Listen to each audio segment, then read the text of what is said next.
Breaking చూస్తున్నాం. కాసేపట్లో CM Revanth Reddy అధ్యక్షతన సీఎల్పీ సమావేశం జరగనుంది. రుణమాఫీపై కేటీఆర్, హరీష్ రావులు చేస్తున్నటువంటి విమర్శలను ఏ విధంగా తిప్పికొట్టాలనే అంశంపై చర్చ జరగనుంది. లోకల్ బాడీ ఎన్నికలపై చర్చించనున్నారు. రాజ్యసభ అభ్యర్థిపై సీఎల్పీ సమావేశంలో చర్చించే అవకాశం ఉంది. ఇక సీఎల్పీకి హాజరు కానున్న రాజ్యసభ కాంగ్రెస్ అభ్యర్థి అభిషేక్ మను సింఘ్వీని పరిచయం చేయనున్నారు సీఎం. తనకు మద్దతు ఇవ్వాలని కాంగ్రెస్ ప్రజా ప్రతినిధులను సింఘ్వీ కోరనున్నారు.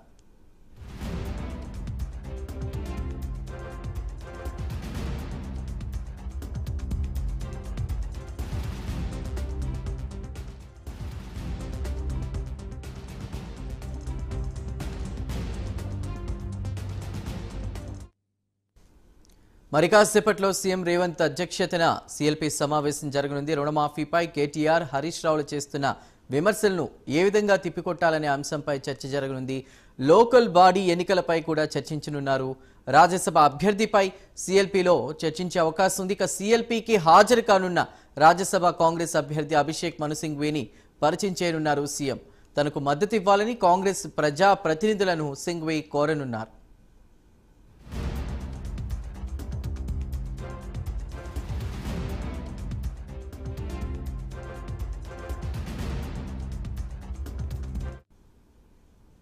మరి కాసేపట్లో సీఎల్పీ సమావేశం జరగనుంది. రేవంత్ అధ్యక్షతన పూర్తి సమాచారాన్ని మా ప్రతినిధి నాగేంద్ర అందిస్తారు.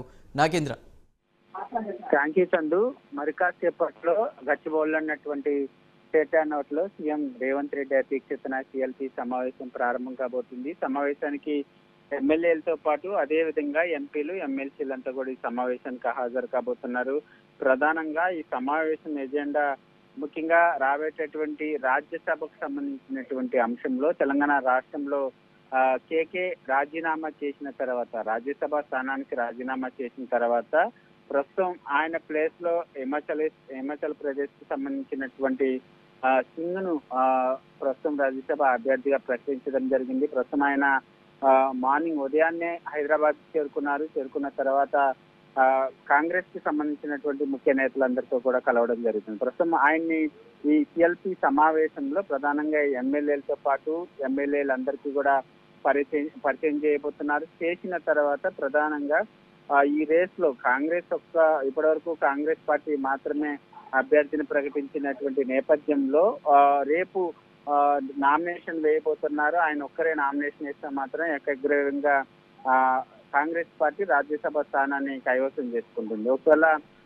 బర్లీ, ఎందుకంటే ఇప్పటికే కేకే రాజీనామా చేశారు. ఆయన బీఆర్ఎస్ నుంచి రాజ్యసభ స్థానాన్ని తీసుకున్నారు కాబట్టి బీఆర్ఎస్ పార్టీ కూడా ప్రస్తుతం పోటీలో ఉంటే మాత్రం ఏ విధంగా ముందుకెళ్లాలన్న దానిపైన ప్రధానంగా ఎమ్మెల్యేలు, ఎంపీలందరితో పాటు సీఎం రేవంత్ రెడ్డి చర్చించబోతున్నారు. దాంతో పాటు మరొకవైపు రాబోయేటటువంటి స్థానిక సంస్థల ఎన్నికలకు సంబంధించినటువంటి అంశంతో పాటు మరొక వైపు ప్రధానంగా తెలంగాణ రాష్ట్రంలో కాంగ్రెస్ పార్టీ అధికారంలోకి వచ్చిన తర్వాత దేశంలో ఏ రాష్ట్రం చేయనటువంటి విధంగా 2 లక్షల రైతు రుణమాఫీ చేసినటువంటి అంశం పైన కూడా ప్రధానంగా చర్చించబోతున్నారు. ఎందుకంటే ఒకవైపు రైతు రుణమాఫీ పైన ప్రతిపక్ష పార్టీ అయినటువంటి బీఆర్ఎస్ కి సంబంధించినటువంటి కేటీఆర్ తో పాటు హరీష్ రావు లాంటి నేతలంతా కూడా పెద్ద ఎత్తున విమర్శలు చేస్తున్నారు.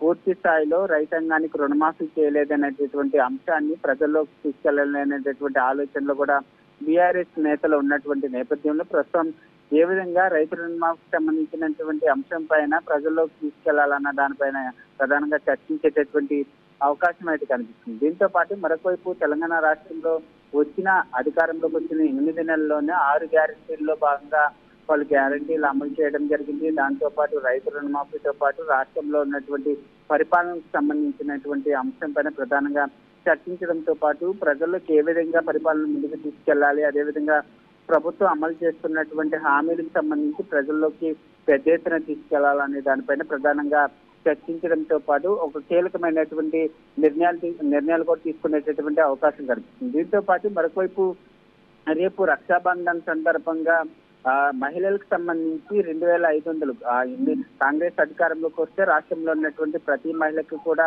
2,500 ఇస్తామంటూ కూడా ప్రకటించినటువంటి నేపథ్యంలో ఆ రక్షాబంధన్ సందర్భంగా 2,500 ప్రతి మహిళకు 2,500 అనేటటువంటి అంశం పైన కూడా కీలకంగా చర్చించి రేపు ప్రకటించేటటువంటి అవకాశాలు కూడా ఎక్కువ కనిపిస్తున్నాయని చెప్పాలి. రైట్.